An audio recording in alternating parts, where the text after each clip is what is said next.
ఎక్కడ బలాదూరు తిరిగి వస్తున్నావు? ఇంట్లో పెద్ద దిక్కు నేను ఒక దాన్ని ఉన్నానా? నాకు చెప్పి బయటికి వెళ్ళాలని సంస్కారం లేదా? మీకోసమే బయటకెళ్ళాను అత్తయ్య గారు. నా కోసమా? నా కోసం ఎందుకమ్మా? మీకు ఈ మధ్యన ఒంట్లో బాగోట్లేదు, నిండు నూరేళ్ళు చల్లగా ఉండాలని చెప్పి గుడికెళ్ళి వచ్చాను.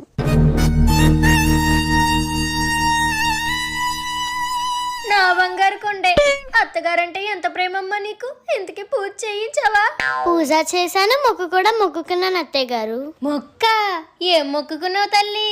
అన్నం తినకుండా, పచ్చి మంచినీళ్ళు కూడా ముట్టుకోకుండా, మౌనవ్రతం చేస్తూ, పడుకోకుండా ఈ వారం రోజులు దీక్షలోనే ఉండాలని మొక్కుకున్నా. అయినా నువ్వు ఇవన్నీ ఎలా చేయగలవమ్మా? చేయాల్సింది నేను కదా అత్తయ్య గారు, మీరు. నేనా? ఇవన్నీ మీతో చేస్తానని మొక్కుకున్నాను. చాలా మంచిదమ్మా. మొత్తానికి తిరిగి నాకే పెంట పెట్టేలా ఉన్నావు. మొక్కు లేదు ఏం లేదు, నేను ఇవన్నీ చేయలేను. అత్తయ్య గారు, మీరు ఈ దీక్ష చెయ్యకపోతే నూరేళ్ళు నిండకుండానే